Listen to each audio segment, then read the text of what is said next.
Hello everyone, आप सब कैसे हैं। मैं उम्मीद करता हूं कि बहुत अच्छे होंगे और अपनी पढ़ाई को बहुत अच्छे से कर रहे होंगे। मैं आकाश कुमार बढ़ाना आईसीटी वर्चुअल क्लासरूम में आपका बहुत बहुत स्वागत करता हूं मेरे प्यारे बच्चों। और जैसा आपको पता है 6th क्लास है और हम लोग देख रहे हैं आपका पृथ्वी हमारा आवास यानी कि भूगोल जो है हमारा विषय है। और आज हम लोग चैप्टर नंबर 5 को इसमें वो आपका देखेंगे। पृथ्वी के प्रमुख आपके परिमंडल के हम लोग आपका बात करेंगे कि पृथ्वी के कौन से आपके प्रमुख आपका परिमंडल हैं। उन सारे परिमंडलों को हम लोग आपका विस्तृत के साथ आपकी चर्चा करेंगे। सारे चीजों को हम लोग एक एक करके उनको आपका समझेंगे और आपका जानेंगे कि ये चीजें क्या हैं। इसको हम आपका समझ सकते हैं बहुत अच्छे से और उसको आपका देख भी सकते हैं। क्लियर है बच्चों? तो मैं उम्मीद करूंगा कि मेरे प्यारे सभी बच्चे अपनी कक्षाओं में बहुत अच्छे से शांति से बैठ चुके हैं, जैसे मैं आपका देख पा रहा हूं। तो आपका बच्चों देखिए, परीक्षाएं आपके निकट हैं। आप सभी बच्चे अपना रिवीजन का जो काम है आप लोग प्रारंभ कर दें। हिस्ट्री को हम लोग बहुत अच्छी तरह से आपका देख चुके हैं और विषय भी हम लोगों ने आपके कंप्लीट किए हैं। अभी मैं ये जानना चाहता हूं कि अगर आपका किसी बच्चे का कोई भी आपका पिछले टॉपिक को लेकर कोई आपका डाउट है, कोई आपको रिवीजन करना है, कोई टॉपिक आपको स्पेशल पढ़ना है जो आपकी बुक में है, आप मुझसे कोई भी बच्चा अपना शेयर कर सकता है इस तरह की चीजें। और आप मुझसे लाइव जुड़कर चैट के माध्यम से आप अपनी क्वेरी, आप अपना प्रश्न मेरे तक भेज सकते हैं बच्चों, कोई भी स्कूल का कोई भी बच्चा। चलिए, मैं उम्मीद करूंगा कि आपका मेरे प्यारे बच्चे आज के लेक्चर को बहुत अच्छे से पढ़ेंगे और उसको घर जाकर भी रिवीजन करेंगे। तो हम चलते हैं सीधा डिजिटल बोर्ड की तरफ। देखिए बच्चों, जैसा कि आप सब जानते हैं चैप्टर नंबर 5 है हमारे समक्ष और हम लोग चैप्टर नंबर 5 को बहुत अच्छे से वो आपका पढ़ेंगे और इसको समझेंगे कि है क्या। सबसे पहले आपको ध्यान देना है कि पृथ्वी के प्रमुख परिमंडल। अब पृथ्वी के आपको परिमंडल को समझना है कि परिमंडल का मतलब क्या होता है। परि माने समझ, आज समझ तो परि माने होता है चारों तरफ, और मंडल कैसे मंडल, किस मंडल की बात कर रहे हैं वो, उन मंडल को हमको इसके माध्यम से आपका इसको आपको देखना है और इसको आपका जानना है। आइए बच्चों, हम लोग इस पर आपका मिलके बात करें। चैप्टर नंबर 5 है आपके समक्ष, ध्यान देना है ताकि कोई भी चीज ऐसी ना हो जो आपको डाउट रहे। आप उसमें सारी चीजों को बहुत अच्छे से आप उनको पढ़ते रहें, आप उनको देखते रहें। जैसा कि आप पहले अध्याय में पढ़ चुके हैं कि पृथ्वी एकमात्र ऐसा ग्रह है जहां जीवन है। बच्चों आपको ध्यान रखना है कि अर्थ क्या है बच्चों, एकमात्र ऐसा ग्रह है जहां पर क्या है, आपकी लाइफ है, क्या है, आपका जीवन है। यानी कि और कहीं भी आपका जो जीवन है वो आपका संभव नहीं है। मानव यहाँ जीवित रह सकता है क्योंकि जीवन के लिए आवश्यकता तो भूमि, जल तथा हवा पृथ्वी पर मौजूद हैं।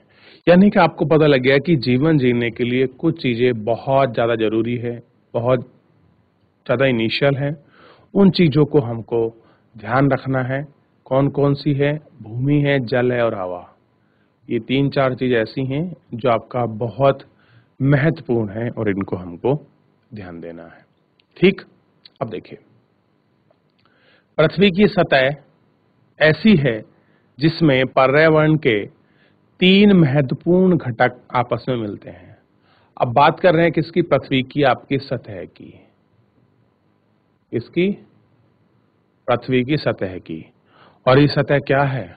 बोल रहे हैं कि इतनी महत्वपूर्ण है कि इस महत्वपूर्ण में आपके 3 चीजें क्या होती हैं, आपका एक साथ आपस में मिलती हैं तथा एक दूसरे को प्रभावित करती हैं। पृथ्वी का ठोस भाग जिस पर हम रहते हैं उसे भूमंडल कहते हैं।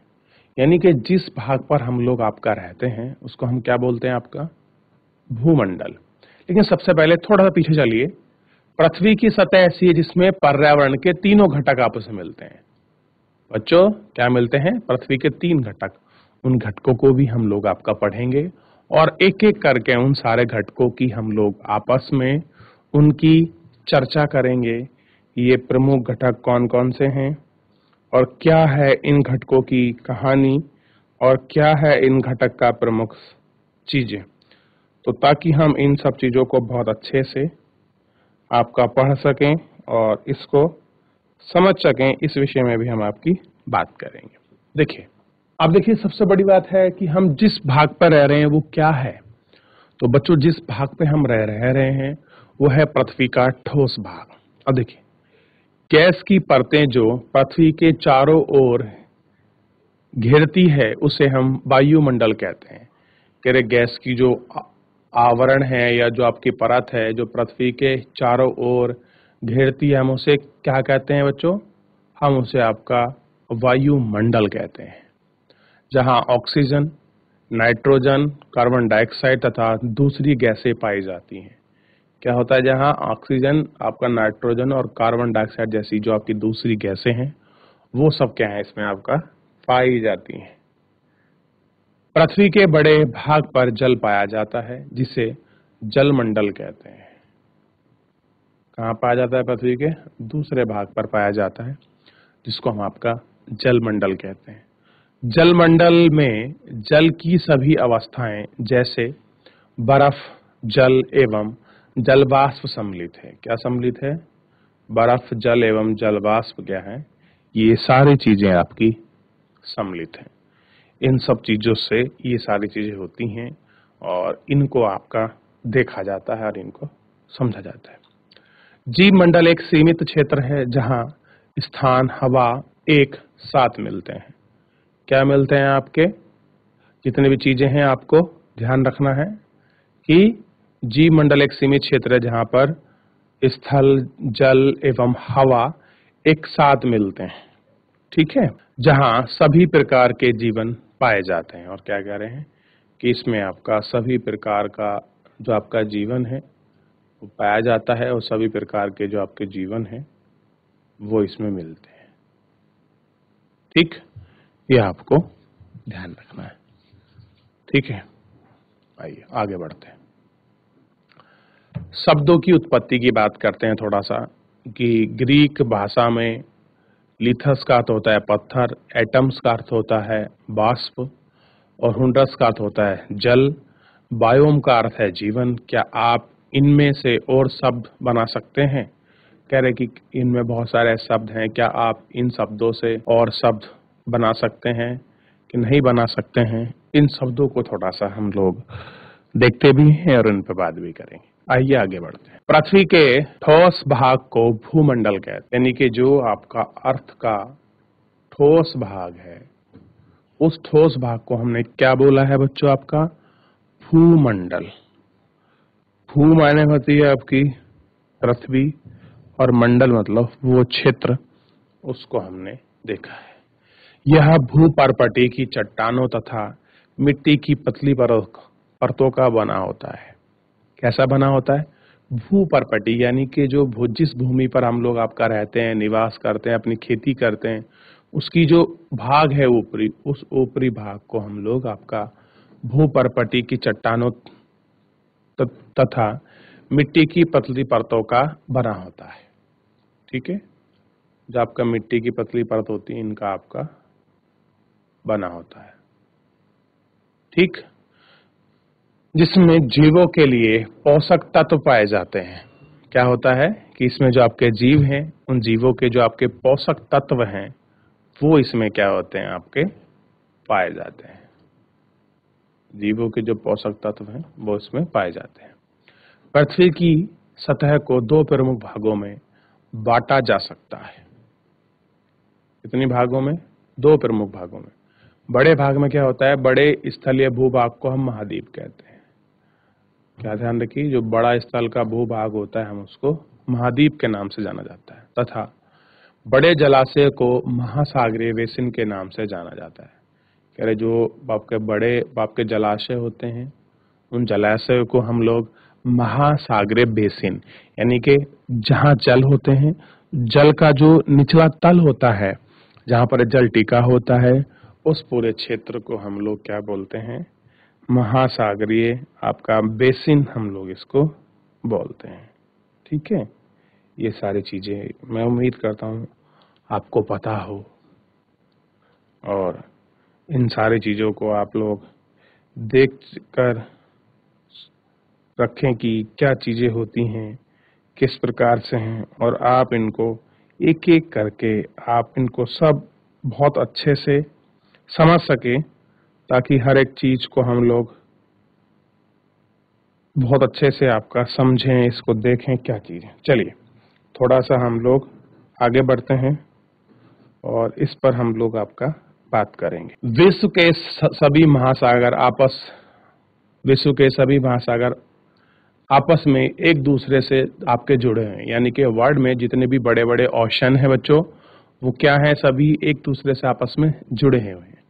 चित्र 5.1 में विश्व के मानचित्र को देखिए, क्या सभी भूभाग एक दूसरे से आपस में जुड़े हुए हैं। समुद्री जल का तल भी सभी जगह समान होता है, और सभी जगह आपका समान होने की वजह से क्या सारी चीजें होती हैं।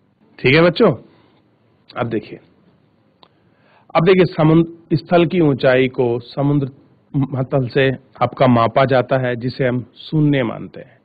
यानी कि अगर हमको कहीं का किसी भी आप देखिए, हमको अगर सी लेवल मापना हो या समुद्र या स्थल की आपकी ऊंचाई मापनी हो, हम कहाँ से मापेंगे? तो समुद्र का जल होता है ना बच्चों, वो ऐसा नहीं होता ऊंचा नीचा, वो क्या होता है, समतल होता है। क्या होता है? समतल होता है। पृथ्वी ऊंची नीची, पर्वत पठार मरुस्थल, ये सब चीजें होती हैं, लेकिन जल कैसा होता है, बिल्कुल जल का जो आपका तल है, ये देखिए लिखा ना, जल का तल सभी जगह क्या होता है, आपका समान होता है। क्या होता है? समान, और बिल्कुल एक साइज में पाया जाता है। और इसको आप लोग देख सकते हैं थोड़ा सा, ताकि आप इसकी सारी चीजों को समझ लें कि क्या चीजें हैं। अब देखिए, इसलिए मैंने इसे मैप को थोड़ा सा आपका राउंड कर दिया है, ताकि ये सारी चीजें बहुत अच्छे से जो हैं आप पूरे मैप को समझ सकें और इस पूरे मैप को अच्छे से देख सकें। देख लिया? अब मैं इसे रेड कलर लेता हूं, ताकि हर एक चीज को मैं बहुत अच्छे से आपको स्पेसिफाई कर सकूं और मैं वो आपको समझा सकूं। अब देखिए, सबसे पहले बात करते हैं एशिया महाद्वीप की। यही हमारा महाद्वीप है, जो आपको येलो कलर में जो भी चीजें वो आपको दिखाई दे रही हैं, ये सारा एशिया महाद्वीप का ही हिस्सा है, और इस हिस्से को हम लोग आपका बहुत अच्छे से समझ सकते। ठीक है बच्चों, अब देखिए, ये रहा हिमालय। ठीक, अब हम पहले बात करते हैं स्थल की। अब देखिए, ये यूराल पर्वत देख रहे हो, ये रहा यूराल पर्वत, यूरोप और एशिया के बीच आपकी भौतिक रूप से, यानी कि फिजिकल रूप से, जो आपकी बाउंड्री को सेपरेट करता है। क्या करता है? उसको डिवाइड करता है। ठीक, अब देखिए, यहां जुड़ा हुआ है, यूरोप से ये जुड़ा हुआ है, ये पूरा पार्ट देखिए जुड़ा हुआ है क्या नहीं है। अफ्रीका से ये वाला पार्ट जुड़ा हुआ है, और ये देखिए ऑस्ट्रेलिया वगैरह जो आपका महाद्वीप है, उससे ये वाला पार्ट जुड़ा हुआ है। ठीक, ऐसे ही यहां देखिए, यूरोप कहाँ जुड़ा हुआ है, यहाँ, ये देखिए, यहाँ देखिए, ये दिखाई देगा, ये देखिए, यहाँ दिखाई देगा। यानी कि जितने भी ये स्थल हैं, ये एक दूसरे से आपस में कनेक्टेड हैं। क्या हैं? एक दूसरे से आपके टच हैं, एक दूसरे से आपके लगते हुए हैं। ये आपको पूरा बहुत अच्छे से और अच्छी तरह से ये आपको दिखाई देगा। ये आपको ध्यान रखना है। क्लियर है बच्चों? आगे देखिए, अब हम बात कर रहे हैं महासागर की। आप प्रशांत महासागर को देखिए, ये रहा प्रशांत महासागर, उधर भी। अब आप कहेंगे सर एक महासागर दो जगह क्यों हो रहा है? असल में बच्चों दो जगह नहीं है, एक ही जगह है, क्योंकि पृथ्वी कैसी है, गोल है, तो ये पीछे से मिल जाएंगे दोनों। ये जो वाला कोना है, ये कोना इस वाले आपके पॉस्चर कोने से आपस में पीछे जाके टिल्ट होकर आपके मिल जाएंगे, तो एक ही प्रशांत सागर बनेगा। अब देखिए, ये अटलांटिक ओशन है, ये हिंद महासागर है, ये दक्षिणी महासागर है, ये अंटार्कटिक आपका महासागर है। अब यहाँ आप जानते हैं बच्चों, ये कौन सा आपका महासागर है? यहाँ बे ऑफ आपकी बंगाल है, यहाँ आपका भूमध्य सागर है। तो देखिए, ये सागर क्या हो रहे हैं, सब एक दूसरे के साथ मिल रहे हैं। क्या आपको कोई बाउंड्री दिखाई दे रही है इनकी? क्या कोई इनकी सीमा रेखा दिखाई दे रही है? तो आप कहेंगे नहीं सर, कोई इनकी सीमा रेखा, कोई किसी प्रकार की चीजें हमको इसमें नहीं दिखाई दे रही हैं, सब एक समान मिले हुए हैं और सबका स्थल एक जैसा है, कोई स्पेशल जो अंतर है वो इसमें आपका नहीं है। तो ये चीज आप लोगों ने पूरी अच्छे से देख ली, पूरी अच्छे से इसमें वो आपका जान ली, और इस चीज को थोड़ा सा आपको भी और ध्यान रखना है। ठीक है, चलिए आगे बढ़ते हैं। तो और आगे बढ़ के हम बहुत सारी चीजों को वो आपका देख लेते हैं कि क्या किस प्रकार की चीजें हैं। अब देखिए, विश्व का सबसे ऊंचा शिखर माउंटेन एवरेस्ट समुद्र तल से 8,848 मीटर ऊंचा है। अब कहां से है बच्चों? अब हमने बता दिया कि जो माउंट एवरेस्ट है, जो विश्व की सबसे ऊंची जो आपकी पीक है, यानी कि जो आपकी चोटी है, हम उसकी हाइट की बात कर रहे हैं। वो हाइट कितना है? 8,848। देखिए कितना है? 8,848 मीटर ऊंचा है। और इसी 8,848 मीटर ऊंचे में अगर आप लोग देखेंगे बच्चों, तो अगर हम लोग इसको माप कैसे रहे हैं, यानी कि समुद्र तल की हाइट से ही हम लोग आपका मेजर कर रहे हैं और बता रहे हैं। अच्छा, मेरा एक प्रश्न है। प्रश्न ये है, भारत का समुद्र तल किस स्थान से मापा जाता है? ये आपके लिए प्रश्न है। सभी बच्चे आएंगे और इसको जानकर मेरे को बताएंगे कि हम लोग कहाँ से आपका सी लेवल को भारत में आपका मेजर किया जाता है, हम इसको आपका मेजरमेंट करते हैं, ये आपको पता करना है। अब देखिए, विश्व का सबसे गहरा प्रशांत महासागर का मैरियाना गर्त है, यानी कि हम बात करें विश्व की सबसे गहरी गर्त, गर्त मतलब होता है गड्ढा, और गड्ढा कहाँ? प्रशांत महासागर में। तो क्या है बच्चों?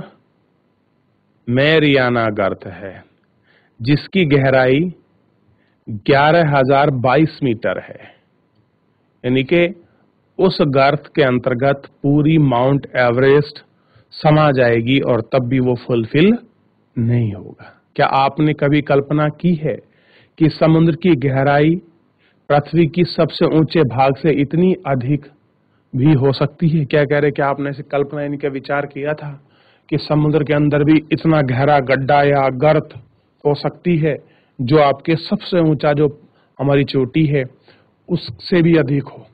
क्या आपने कल्पना की थी? तो शायद हमने ऐसी कल्पना नहीं की जिससे ऐसा कुछ लगे या ऐसा कुछ हो। क्लियर है? ये सब कुछ हम लोगों को ध्यान रखना होना चाहिए कि क्या है और किस प्रकार से है बच्चों। ठीक है, चलिए अब देखिए, थोड़ा सा इसमें हम लोग जो है आगे आपकी बात कर रहे हैं आपका महाद्वीप पर, कि महाद्वीप क्या होते हैं। महाद्वीप क्या होते हैं? तो आइए इन महाद्वीप को हम लोग आपका एक एक करके हम जाने।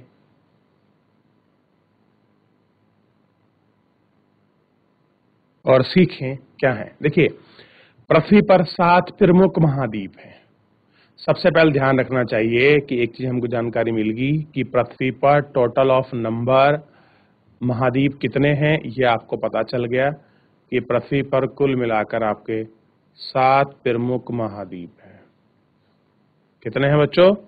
7 प्रमुख महाद्वीप हैं। ठीक है, ध्यान रहेगा। ये विस्तृत जल राशियों के द्वारा एक दूसरे से अलग हैं। ये महाद्वीप हैं एशिया, यूरोप, अफ्रीका, उत्तर अमेरिका, उत्तरी दक्षिणी अमेरिका, अटलांटिक और ऑस्ट्रेलिया।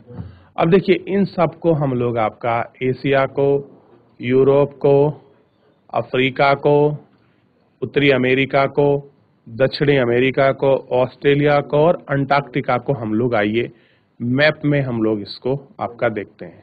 अब ये मैप है, फिर बाप को टिल्ट करना पड़ेगा और मेरे को आपको बताना पड़ेगा। ये देखिए, छोटा कर देता हूं। सबसे पहले देखिए, मैं एक बार इसको बाप क्लीन कर दूं ताकि आपको पता लग जाए कि कौन सा महाद्वीप कहां पर है और आप लोग इसको अच्छे से पढ़ पाएं, अच्छे से समझ पाएं।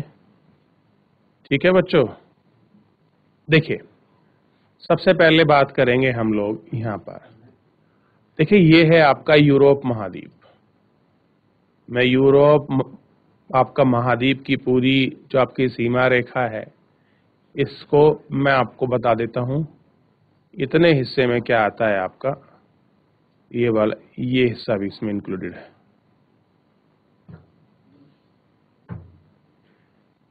ये क्या है आपका, एशिया महाद्वीप है। एशिया महाद्वीप के बाद देखिए ये अफ्रीका महाद्वीप है। ठीक है बच्चों, ये क्या है, अफ्रीका। और अफ्रीका के साथ साथ ये लगता है आपका यूरोप महाद्वीप। यूरोप के बाद देखिए उत्तरी जो अमेरिका महाद्वीप, और उत्तरी अमेरिका के साथ है ये आपका दक्षिणी अमेरिका महाद्वीप। और उसके बाद है ऑस्ट्रेलिया जो सबसे छोटा महाद्वीप है, और एक बचा लास्ट में ये वाला अंटार्कटिका महाद्वीप, जहां पर जनमानस शून्य है, यानी कि यहाँ पर लोग जो हैं आपका निवास नहीं करते। यानी कि क्या नहीं करते, जो आपके लोग हैं यहाँ पर आपका लोग जो हैं आपका निवास नहीं करते हैं बच्चों। ये आपको ध्यान रखने वाली आपका बात है। चलिए आगे देखते हैं थोड़ा सा, और हम लोग इसको जानते हैं कि क्या चीजें हैं, कैसे किस प्रकार को हम लोग इसको समझते हैं। अब देखिए, स्थल को बहुत बड़ा भाग उत्तरी गोलार्ध में पाया जाता है। अब देखिए गोलार्ध मैंने आपको समझाए थे, ये मान लीजिए वो आपकी पृथ्वी है,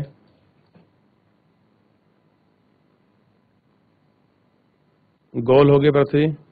इसको मैं दो भाग में डिवाइड कर दूं, ये हो जाए उत्तरी गोलार्ध और ये हो जाए आपका बच्चों दक्षिणी गोलार्ध। उत्तरी और आपका दक्षिणी गोलार्ध। तो जो अब क्या कह रहे हैं कि इस उत्तरी गोलार्ध में अधिक पाया जाता है, यानी कि ये जो क्षेत्र है इसमें लैंड एरिया बहुत ज्यादा है, यानी कि वाटर बॉडी कम है। इसमें वाटर बॉडी बहुत ज्यादा है, लैंड एरिया कम है। ये आपको समझाने की बात कर रहा है।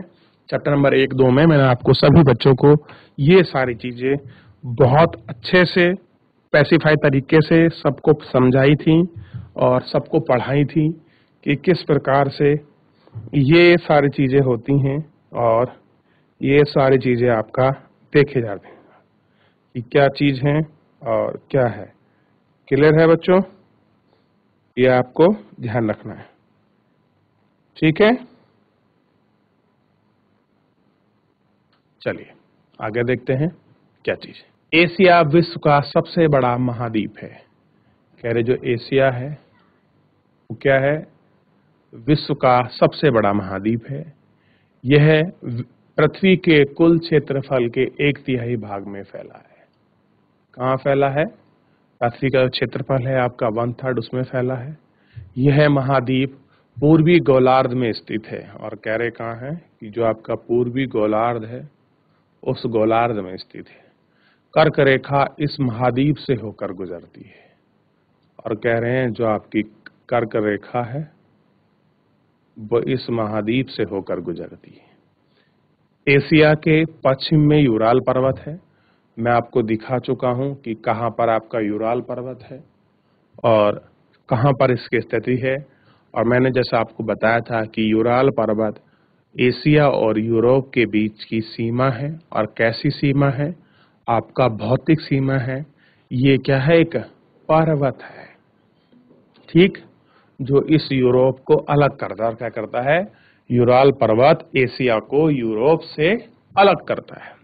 चित्र में आपको दिखाया, यूरोप एवं एशिया के संयुक्त भूभाग को यूरेशिया, यानी कि कुछ भाग यूरोप का और कुछ भाग आपका एशिया का, या ऐसे कहते हैं यूरोप और एशिया का जो कंबाइंड भाग है, उस भाग को एक नए नाम से जाना जाता है जिसको कहते हैं हम लोग यूरेशिया, यानी कि Europe plus Asia equal to Eurasia. Are you clear? क्या बोलते हैं हम उसको? आपका यूरेशिया हम लोग आपका नाम देते हैं, ये आपको पता होना चाहिए। यूरोप एशिया से बहुत छोटा है। यह महाद्वीप एशिया के पश्चिम में स्थित है। अंटार्कटिका वृत्त इससे होकर गुजरता है। यह 3 तरफ से जल से घिरा है। विश्व के मानचित्र को देखिए एवं इसकी स्थिति का पता लगाइए कि विश्व का जो मानचित्र है, इस मानचित्र को एक बार अच्छे से आपका देख लीजिए और देखकर इस मानचित्र का क्या है आप लोग पता लगाइए। फिर बहुत सारी चीजें, बहुत सारे डाउट और बहुत सारे डिक्लेरेशन ऐसे हैं जो क्या होंगे आपके दूर होंगे और आप इसको देख सकते हैं और आप इसको समझ सकते हैं। ठीक है बच्चों, तो ध्यान देना। अफ्रीका एशिया के बाद विश्व का दूसरा सबसे बड़ा महाद्वीप है। विषुवत या जीरो अक्ष इस पृथ्वी के लगभग मध्य से होकर गुजरता है। अफ्रीका का बहुत बड़ा भाग उत्तरी गोलार्ध में स्थित है। चित्र 5.1 को देखिए, आप पाएंगे कि यह एक ऐसा महाद्वीप है जिससे होकर कर्क, विषुवत, मकर तीनों रेखाएं गुजरती हैं। कौन कौन सी? कर्क रेखा, विषुवत रेखा, मकर रेखा, ये तीनों ऐसी लाइन हैं जो आपका क्या होती हैं, यहां से होकर आपका गुजरती है। सहारा का रेगिस्तान विश्व का सबसे बड़ा गर्म रेत है जो कि अफ्रीका में स्थित है। यह अफ्रीका चारों ओर से समुद्र एवं महासागरों से घिरा है। चित्र 5.1 में विश्व के मानचित्र को देखिए। क्या करते हैं कि जितना भी आपका चित्र है 5.1, इन सारे चीजों को आप लोग देखिएगा और आप लोग इसको जानिएगा। विश्व की सबसे लंबी नदी नील अफ्रीका से होकर गुजरती है। कहां से गुजरती है? विश्व की सबसे लंबी नदी नील अफ्रीका से होकर गुजरती है। अफ्रीका को मानचित्र में देखिए, बताइए कि कर्क रेखा, मकर रेखा और आपका विषुवत रेखा, इन भागों से होकर किन किन भागों से होकर वो आपका गुजरती है। तो उन लाइनों को भी हम लोग आपका देखेंगे कि कौन सी ऐसी लाइन है जहां सर ये गुजर रही है। कल मैं आपको मैप लेके आऊंगा और आपको बनाऊंगा और फिर मैं आपको बताऊंगा, ठीक है, कि कहां से गुजर रही हैं, क्या चीजें हैं। अब देखिए, उत्तरी अमेरिका विश्व का तीसरा सबसे बड़ा महाद्वीप है। तो पहला दूसरा कौन सा हुआ बच्चों? तो पहला एशिया और दूसरा अफ्रीका। ठीक है, यह दक्षिणी अमेरिका में एक सक्रिय स्थान से जुड़ा है। कहां जुड़ा है? ध्यान दीजिए, यह दक्षिण अमेरिका से एक सक्रिय स्थान पर जुड़ा है, यानी कि उत्तरी अमेरिका और दक्षिण अमेरिका के बीच में जुड़ने वाला एक सकरा, एक नैरो पॉइंट है जिसको क्या बोलते हैं? पनामा जल संधि, यानी कि पनामा स्ट्रेट कहा जाता है। आइए इसकी ही बात कर रहे हैं। यह है पनामा स्ट्रेट, उत्तरी अमेरिका और दक्षिणी अमेरिका के बीच में क्या है? ये पनामा है। ठीक है, यह आपको ध्यान रखना है। कहा जाता है कि यह महाद्वीप पूरी तरह से उत्तरी और पश्चिमी गोलार्ध में स्थित है। यह महाद्वीप 3 महासागरों से घिरा है। क्या आप बताओ, इन महासागरों के नाम बताओगे? बिल्कुल बताएंगे, लेकिन हम इनके नाम आपके कल के लेक्चर में जुड़कर हम बताएंगे।